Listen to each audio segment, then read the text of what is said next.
Yet another year where we cannot break this wicked obia this club have over us. Chelsea play host to Arsenal and come away with a 1-1 draw. Let's get into it. And blue is the colour. Essien! Drogba! Lampard! That could be the championship!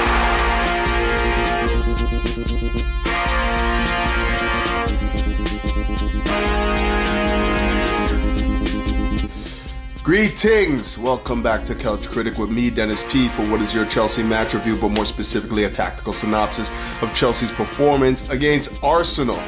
But before I get into any of that, you already know the deal. You've been doing a good job of it lately. I need you to continue right now by hitting the like button, hitting the subscribe button, hitting the bell notification button, trying to grow this channel, and the only way we can do it is with your continued support. But without further ado, let's get into the review.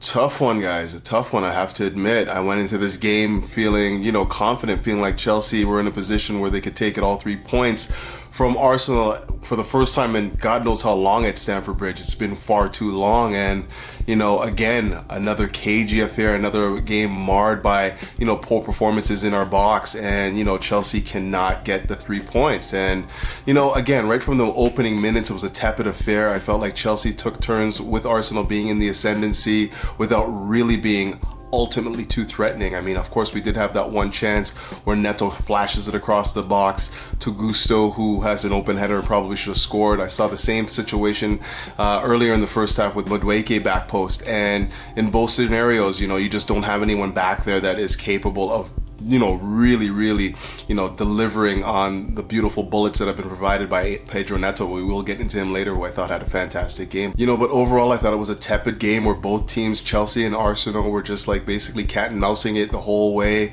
1 and 2 opportunities from each side, and unfortunately, the spoils are shared. But I wanted to get into a few things. I wanted to speak on Malo Gusto. I know I mentioned it before in the past about his ability to play in the half space, play that number 10 role, and I really think that in games like this where the margins are so finite and you have very limited opportunities to really hurt teams, you need somebody in that position who is a clinician, somebody that understands how to deliver bullets, how to take those bullets, and just be really efficient in their opportunities when threatening the final third. And unfortunately, once again, it's reared its ugly head where Gusto is in those positions, A1 position, so many opportunities, and he's either overhitting the pass, shooting with his left foot, which he does not have. In games like this, like I said, these are margins that are so fine, and if you have somebody who's constantly crashing the box, getting opportunities and not taking them, it's not going to be for long before the other team takes advantage of those opportunities that are wasted. When Gusto is found into space, which is often in matches where we have a defensively sound unit, they just usually cheat off of Gusto and allow for him to get on the ball and not give any space to the likes of Palmer and Jackson. I just don't know what the answer is here. I thought that one solution could be maybe invert Reece James into the 6th role, and then maybe push Caicedo up into the final third, who's better on the ball. Obviously, when you're looking at situations where we want to counter press and whatnot, he's also very good at that, and his recovery pace is actually quite good as well. So perhaps it might be a better short-term solution to have somebody like Caicedo get into those areas rather than having something like Gusto continuously get into that position and not produce anything whatsoever. And don't get me wrong, it's not for lack of effort from Gusto. I think that he's doing a good job of getting into those areas with just half the battle, really. It's just the quality is just not there, and I thought he had a good game, to be honest. Obviously, Chelsea, for the most part, were man marking all up and down the pitch, and his assignment for the most part was Martinelli. Did a good job of keeping him out of dangerous areas, keeping him in front of him for the most part, winning tackles, and doing a good job in the duels. But it's, again, when we want to pin them back and force them into uncomfortable positions, we need that number 10, that inverted number 10 coming from a right back position to be a little bit more, clinical in those areas, and he's just not really providing that at this point in time. Now, admittedly, I was having a hard time identifying Chelsea's defensive shape when Arsenal were in their ascendancy in that first half, mainly because it looked to me like Chelsea were playing a 5-3-2, And I think that only really became evident to me and clear to me when, I realized that Madueke was marking Timber, and the reason why it looked like a 5-3-2 is because Timber was basically pinning back Madueke and not letting him get, further up the pitch, with Chelsea in their more traditional 4-4-2 when defending, basically in wide areas. And Timber did a good job of pinning back Madueke, and we couldn't really get that thrust going forward. But it looked to me, for the most part, because of how we were forced to defend, like a 5-3-2. And in that shape, I thought that Lavia was just doing a fantastic job of keeping Odegaard, who was freshly back into the side, out of the game. He completely man-marked him out of the game in the first half, did a fantastic job of staying right on him. Awareness switched on the entire first half, and you could instantly tell that Odegaard was getting frustrated because instead of staying centrally, he was looking to get on the ball in wide areas where he's less effective. And you can just tell that Lavia was always switched on. He was always aware of where Odegaard was. He was informing Neto when he needed to go and pick him up, when to keep him central and whatnot. And it was just really, really well worked plan, to keep Odegaard from influencing this game from central positions. Obviously Neto, who again I know I'm going to have to speak on in a more meaningful way than this, he had a fantastic game both offensively and defensively. And again, he shared the responsibility of keeping Odegaard from getting onto the pitch, getting into the game. And when I said where Lavia was looking to stay centrally, to occupy that space, and Odegaard is looking to drift out to the right flank a little bit more, it was Neto who did a job of keeping him off the ball and making sure that he was switched on. And he had basically two responsibilities in that role. Obviously he had to help Cucurella, who again had a fantastic game, marking out Saka the entire game, but he was in between those two players. He's in between Saka and Odegaard, because we really didn't have to worry about, White getting forward and causing any real threat. So, Neto was kind of in a defensive free role where he was almost like a free safety, if you want to say, and basically had to pick where he wanted to, help out defensively, and did a great job on Odegaard, and then again on Saka when, Cucurella needed a little bit of help, which wasn't very often, to be honest. He had him locked up pretty much the entire game. But I really, really enjoyed what I saw from the middle areas of the pitch. I didn't think that Chelsea bossed the game from there, but I really did think that, while we didn't control it, we had good performances for large stretches of that game, highlighted, of course, by the likes of Caicedo, who I thought was imperious throughout the game, playing it with the physicality that you want to see in a London derby, and then also doing the right things when in possession, cleaning up all the messes, or of course we're being a little bit more aggressive offensively. He's the one that's there to clean up a lot of the messes that were left in behind, and just slowing down the transition. I felt like the game kind of got away from us in the second half, about the 70-minute mark. I know that the goal basically came down to Lavia giving the ball away, and then Odegaard finally getting that little bit of space to play it in behind to Martinelli. We will touch on that as well, but we switched a more defensively sound midfielder for somebody that's a little bit more adventurous and not defensively aware in Enzo Fernandez. And as you can see, it looks like Enzo is on man marking Odegaard. He's doing a good job. He's aware of where he is and staying with him for the most part. As soon as the ball gets switched out to the right flank, he forgets about where Odegaard is and he runs off him, and then he's in space, and then clearly creates a great opportunity for Trossard on the left flank. And this happened 2 or 3 times in the second half once Enzo came onto the pitch for Lavia. And it's 2 opportunities that are created by Odegaard, who, is very, very, doesn't need that much to, make that difference, that little final difference in the final third. And here's another example. Clearly what's happening here is Chelsea are trying to slow down Arsenal's transition.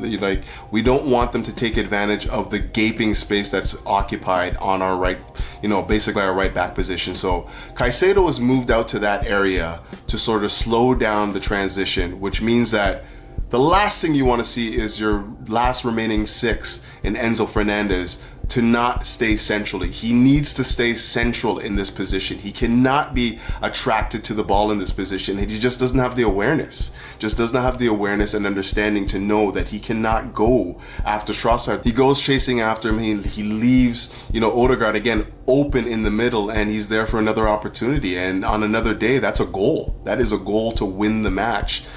So again, I'm not trying to rain it on Enzo too hard because I know what his limitations are. I'm sure you guys do as well. I thought that when he came in, he got stuck in pretty good, won a few tackles, obviously provided the assist for Neto's goal.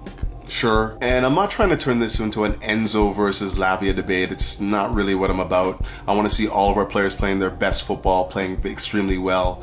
But for me, Enzo's best football has to be him playing competently defensively, being defensively switched on, and then being immense offensively and creating opportunities for our attackers where they wouldn't otherwise. So, he has to be extra good offensively if he's only going to be adequate and competent defensively. Chasing after the ball, out to the flanks when, you're the solo six in there is just not the kind of awareness that wins you big matches and wins you titles subsequently. So, this is the area that he needs to improve immensely. But again, this is like building block for him as well, because I did feel like he was giving us a little bit in that, counter press sequences where he was getting a little bit more stuck in and winning tackles. But truly what I've been wanting to say is that this game hedged on a knife's edge.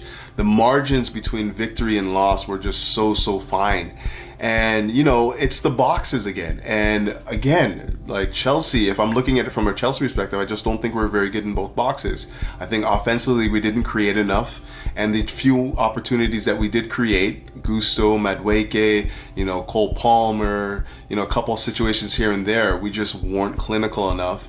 And then on the other end, I thought that Chelsea's backline was completely disorganized at times, and even for the goal, like we were just so narrow. How is it that Arsenal find two attackers outside of our right back, and one of them gets in and scores the goal? Like, obviously we can fault Sanchez for that, like I'll give you that, like that was horrible, the angle that he was able to score from, but ultimately he shouldn't have been so wide open. And it's these moments that keep Chelsea from really challenging for the highest honors in the Premier League.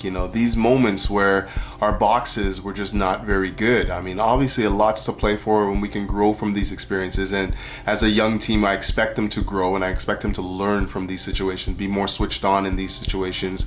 You just have to have more repetition in these in these very, very tight situations before you learn how to handle them, to navigate them correctly. I'm just hoping that over the course of the season we don't see many more errors like this, like clear errors that lead to us not taking all 3 points or lead to us dropping points in situations where we should be winning. But overall, I'm not basically crashing on this team because I feel like it's, again, in its infancy, but we just have to be better in situations like this as they do arise as the season goes on. But we got to talk about that PEDRO Neto guy, a guy that came in the summer for semi-expensive price tag, 60 million, coming off a host of injuries and whatnot, comes into this Chelsea side and starts a little bit slow, tries to find his feet, but man, the last couple of games that he's been playing and being influential have been so noticeable, and he's taken his game to another level. And I'm not just talking about his ability on the ball, his dribbling, his pace, his crossing, which is stellar. Let's just say it's exceptional. He's one of the best deliverers of the ball in the Premier League, whether it's from the left or the right. He just puts it on a sixpence every time. But it's all aspects of the game that I thought that he is just reaching the right level, hitting the right tempo and playing at the right pitch. And man, today he was immense defensively. As I said before, he was basically caught between the likes of Saka and Odegaard. Did a good job of marshalling them, and then also sprung on White and the wide areas and gave him all sorts of fits, all sorts of problems when he was 1v1 versus White. And this guy had the right mentality and intensity for the entire match. He was the one that would not quit, would not let Chelsea lose this game. and was basically the guy that delivered us that 1 point, not just for the goal. Obviously the goal was well taken. He's in acres of space, for whatever reason they decide to give him that space. I don't know why.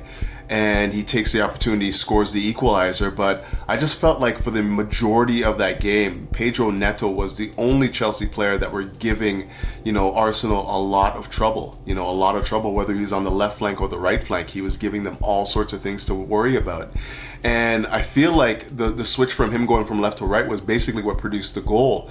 Not because, he's better shooting on the right side, which is obvious, but also because I felt that Jurrien Timber didn't realize that was his man. He was late coming out to check him. Once Neto makes that run coming in to the middle area of the pitch, there's that little split second where you look at Jurrien Timber and he's not quite switched on. He doesn't know that he has to come out and engage with Neto. And that last little split second of time is what gave Neto the opportunity to, get on the ball, take a touch and hit the shot. And, obviously Madueke was on earlier. He did okay. He got to the byline a few times, had a few cutbacks and, got it into dangerous areas. But I feel like Jurrien Timber just slept for that one moment, thinking that maybe Madueke is still his guy. He's staying out in the right flank. And, he just switched off. And that opportunity led to, Neto getting on the ball and delivering that sensational strike to get the equalizer. He's been great. I think he provided more than a few bullets for us to at least get another goal on another day. I think that, Gusto would have scored, or if somebody else is in that position, anyone but Gusto obviously would have scored a header there. He had another opportunity where he crosses it into Madueke. He had that final ball into the likes of Cole Palmer that just narrowly missed. Cole Palmer making that run into the box, a darting run into the box. And, on another day, he has a goal and at least 2 assists, and Chelsea win this going away. He's showing us his quality, and long may it continue, because he is the guy that when likes of like Cole Palmer is being marked out of the game, he's the guy that can spark our attack and be a difference maker for us in that final third. But I do think I'm going to wrap it up there. Chelsea, once again, unable to get all 3 points versus this Arsenal. What is this wicked obia this team has over us right now? I can't tell you how long it's been since I've seen Chelsea, who used to dominate Arsenal, take all 3 points at Stamford Bridge, which is unheard of. To think of it, the history that we have with this team, it's unheard of, right? The Drogbas, the Lamps, like the Hazards, like all these games where we just dominate these guys every turn. Now it's like the shoes on the other foot and we can't get a win at Stamford Bridge. It's crazy. Did see some good performances though. I thought that, of course, Neto was my man of the match. Cucurella, honorable mention. I thought he did a good job of locking up Saka on the left flank, our left, their right. And I also thought that Fofana had a quiet game, but effective, very, very effective. Not going to hear a lot of people talk about him, but he was excellent. One of the true shining lights, one of the few shining lights in our box today. I thought Colwell had a tough game, very, very tough game.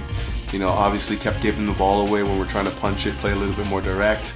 And those turnovers were almost not costly, but certainly changed the momentum and the trajectory of the game in terms of like how we want to, build and grow into the match. We ended up just starting to go very, very long with Sanchez. And when you do that, you don't have somebody with aerial presence or ability to hold up the ball effectively, it's just coming right back to you. And I felt like that happened time and time again.